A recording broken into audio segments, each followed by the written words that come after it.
গলির মোড়ে একটা গাছ দাঁড়িয়ে, গাছ না গাছের প্রেতর ছায়া, আঁকাবাঁকা শুকনো কতগুলো কাঠের কঙ্কাল শূন্যের দিকে এলোমেলো তুলে দেওয়া, রুক্ষ রুষ্ট রিক্ত জীর্ণ, লতা নেই, পাতা নেই, ছায়া নেই, ছাল বাকল নেই, নেই কোথাও এক আঁচল সবুজের প্রতিশ্রুতি, এক বিন্দু সরসের সম্ভাবনা।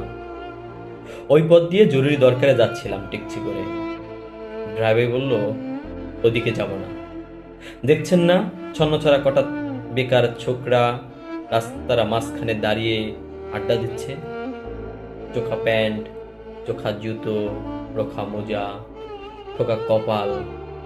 ওদিক দিয়ে গেলে গাড়ি থামিয়ে লিফট চাইবে, বলবে হাওয়া খাওয়ান। কারা ওরা? চেনেন না ওদের? ওরা এক বিরাট নৈরাজ্যের বাসিন্দে। ওদের কিচ্ছু নেই, ভীত নেই, ধীতি নেই, রীতি নেই, নীতি নেই, আইন নেই, কানুন নেই, বিনয় নেই, ভদ্রতা নেই, শ্লীলতা নেই, শালীনতা নেই। ঘেঁষবেন না ওদের কাছে। কেন নেই? ওরা যে নৈরাজ্যের বাসিন্দে।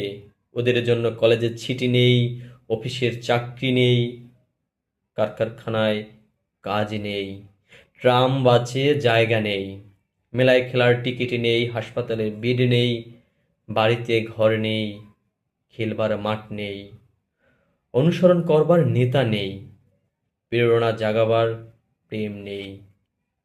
ওদের জন্য সম্ভাবনার কারণের দরকার নেই। ঘরে বাইরে উদাহরণ যা আছে তা ক্ষুধাহরণের ক্ষরণের উদাহরণ নয়, তা সুধাহরণের ক্ষুধাভরণের উদাহরণ।